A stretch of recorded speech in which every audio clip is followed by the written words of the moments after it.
Hello student, how are you? I am Anil Kumar Saxena.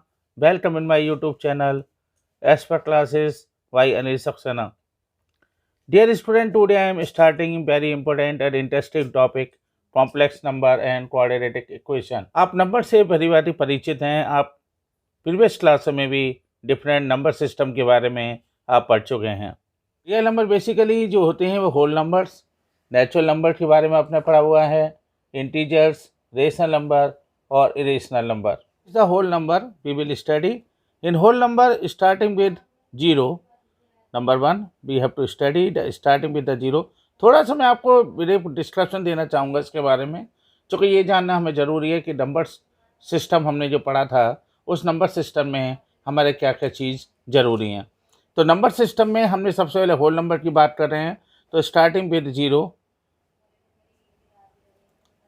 और कहाँ तक होती है ये and with infinity and with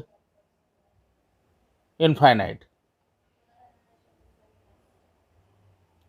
यानी जीरो से लेके ये इन्फिनिटी पर नंबर्स होते हैं. जैसे हमने कहा जीरो हो गया आपका, वन हो गया, टू हो गया, three and so on. Now I am starting with the natural number. Natural numbers क्या होते हैं? Starting with the one. ये आपको ध्यान रखना है थोड़ा सा. Starting with one and with infinity and with infinitive. तो नेचुरल नंबर्स होते हैं वो स्टार्टिंग विद द वन से होते हैं और एंड विद द इन्फिनिटिव. वो क्या हो गए आपके यहाँ पर? जैसे one, two, three and so on. तो ये आपको ध्यान रखना है कि नेचुरल नंबर हमारे starting with the one and with the infinitive, और ये हो गए आपके one, two, three and so on. अब we have to also study integers. Integers क्या होते हैं? इंटीजर्स जो होते हैं विच हैव, इसमें सबसे बड़ी बात तो ये होती है पॉजिटिव नंबर भी होते हैं.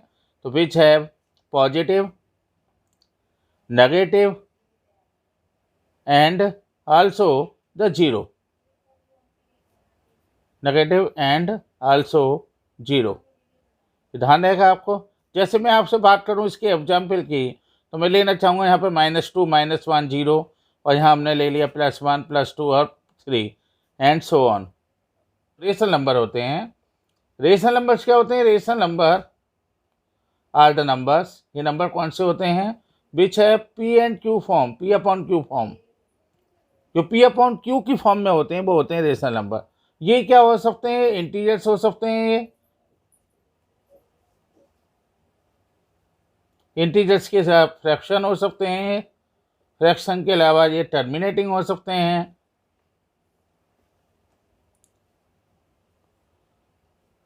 और ये किस रूप में होते हैं ये भी जानना हमारे लिए बहुत ज़रूरी है. ये हमने इसमें पढ़ा था कि जैसे हमारे पास जब हम इंटीजर्स की बात कर रहे हैं तो इंटीजर्स को मैंने भी आपको बता ही दिया, -2, -1, 0, 1, 2 एंड 3 एंड सो ऑन. और यहाँ भी आप सो ऑन लगा दीजिए. इसमें एक चीज़ और जानना हमारे लिए बहुत ज़रूरी है.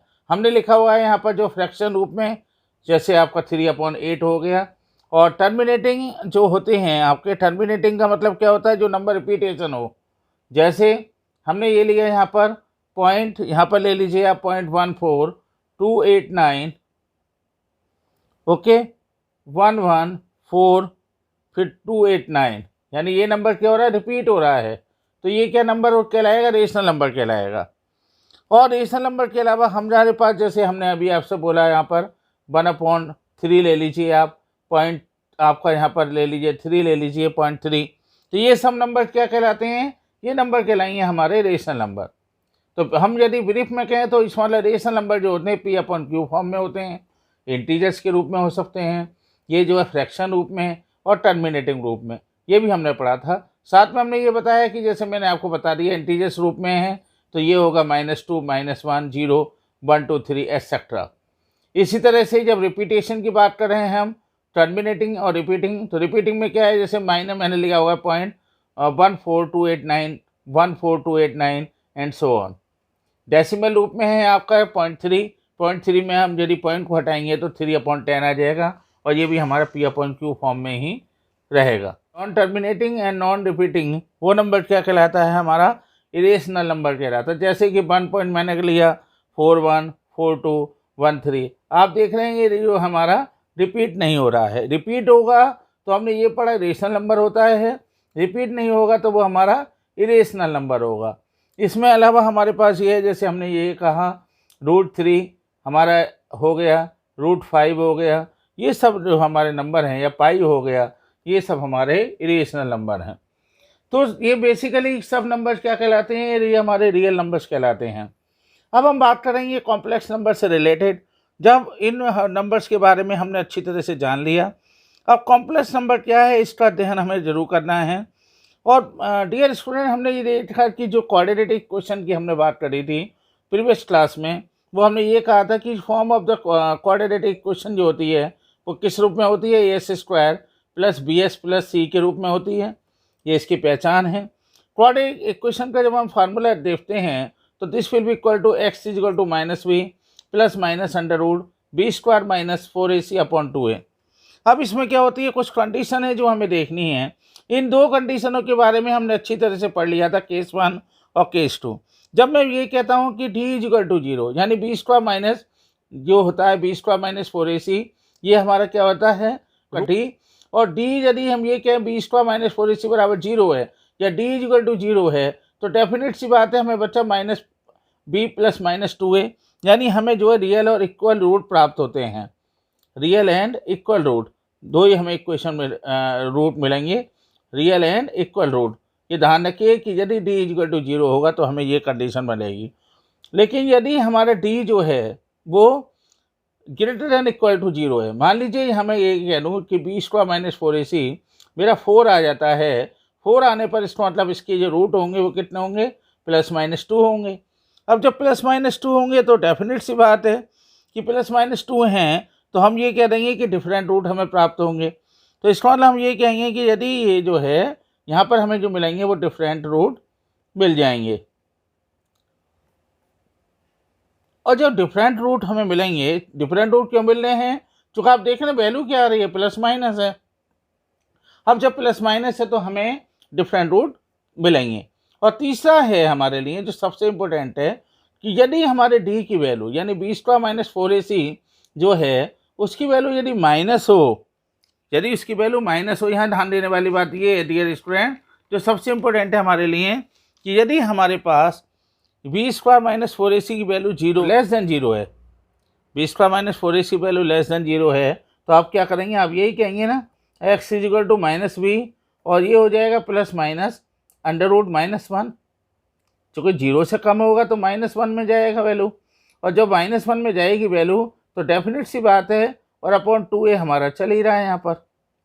तो अब ये जो √-1 आया, ये √-1 जो है बच्चों, यही हमारा कॉम्प्लेक्स नंबर होगा। तो इस कंडीशन को हमने 10th में स्टडी नहीं किया है, ये कंडीशन आपके क्लास 11th में ही है, इसलिए आपको इसको ध्यान रखना है। तो कॉम्प्लेक्स नंबर में क्या होता है, जो हमारे रूट हैं वो -1 में भी हम उसको प्राप्त करेंगे, और इसी को हम आगे स्टडी करेंगे। तो डियर स्टूडेंट, ये हमने अच्छी तरह से जान लिया, रियल नंबर के बारे में हम स्टडी कर चुके हैं। इसके अलावा डियर स्टूडेंट हमने ये भी अच्छी तरह से जान लिया कि what is the quadratic question क्या होती है। 3 इसके केस हमने स्टडी कर लिए। ये d का मान 0 है, d का मान यदि 0 से अधिक है तो कंडीशन क्या होगी, हमें डिफरेंट रूट मिलेंगे। यदि d का मान 0 है तो हमने ये पढ़ा अच्छी तरह से कि हमें जो है रियल रूट मिलेंगे। और यदि हमने एक चीज़ देखी कि यदि d का मान <0 है तो डियर स्टूडेंट हमें हमेशा ही जो मिलेगी वैल्यू वो मिलेगी -b + -√-1, और जो √-1 है उसी को हम कॉम्प्लेक्स नंबर के रूप में लेंगे।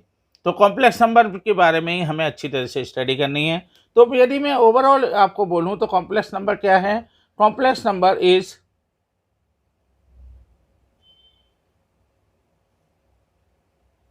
Is the form of in form of, किस रूप में होता है ये भी हमें जानना जरूरी है, a + ib। ये ध्यान रखना है किस रूप में होता है, a + ib के रूप में होता है। फिर a एंड जो b है, a and b are number is defined to be a complex number हैं। अब कॉम्प्लेक्स नंबर के बारे में डियर स्टूडेंट एक बात और जानना जरूरी है कि ये किससे डिनोट किया जाता है।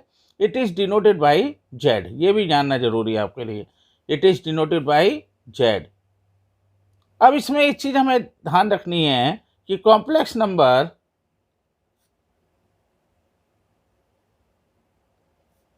क्या किसके बराबर होगा, जेड बराबर ए प्लस आई बी। अब डियर स्टूडेंट जो ए है आपका वो क्या कहलाएगा, रियल पार्ट। ये ध्यान रखना आपको, this will be equal to real part कहलाएगा। और रियल पार्ट को हम यदि बात करें तो इसको हम लिख देंगे रियल जेड, यानी कॉम्प्लेक्स नंबर इनटू जेड लिख देंगे। अब जो हमारा ये वाला पार्ट है जो हमारा आई के साथ स्टार्ट है, इसको हम बोलेंगे इमेजनरी पार्ट। ध्यान रहेगा, this will be equal to the imaginary part.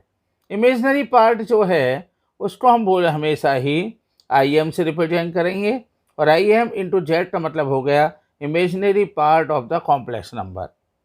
Okay, यदि जैसे मैंने आपको बात करी यहाँ पर, सपोज जेड इजिकल टू हमने लिया जैसे is equal to 2 plus i6,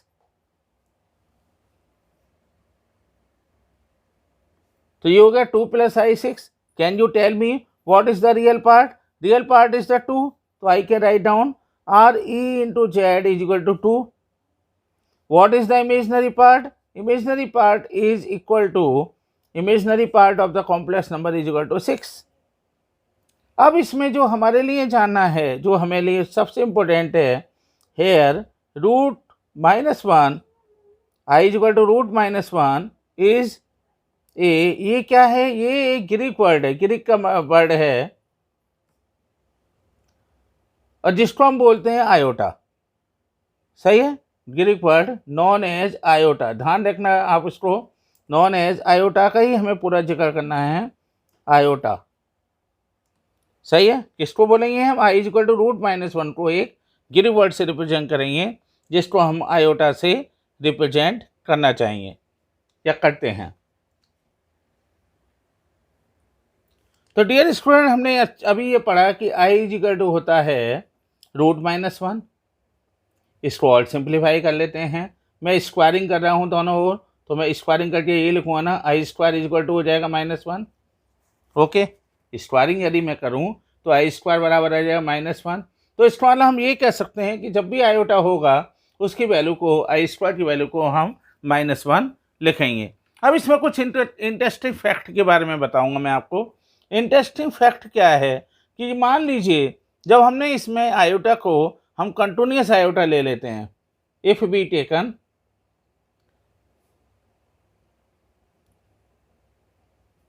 take continuous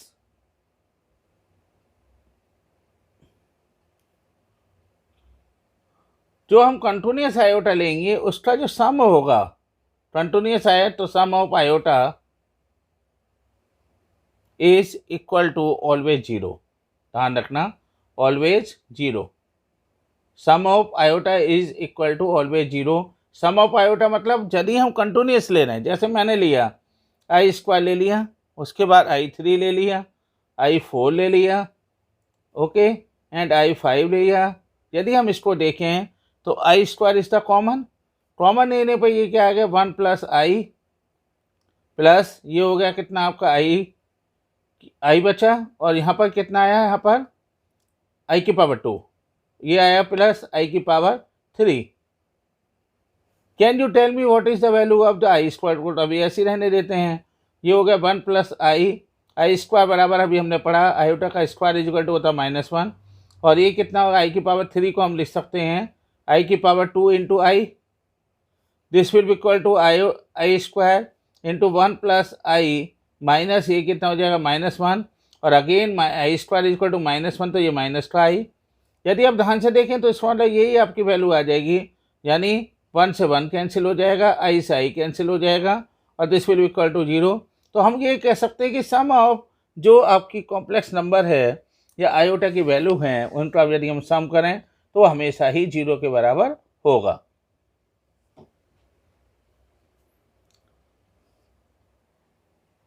dear student, in my view आपके सारे कंसेप्ट क्लियर होंगे। यदि फिर भी कोई डाउट है तो आप मुझसे कमेंट में पूछ सकते हैं। बस मैं आपसे रिक्वेस्ट करता हूँ कि आपका 11th क्लास के लिए मैंने ये पहला वीडियो बनाया है, इसलिए आप ज़्यादा से ज़्यादा मुझे सपोर्ट करें, मेरे चैनल को लाइक करें, शेयर करें और सब्सक्राइब करें और प्रेस बेल आइकन, जिससे कि मेरे वीडियो के नोटिफिकेशन आपको समय से मिल सकें। Thank you very much.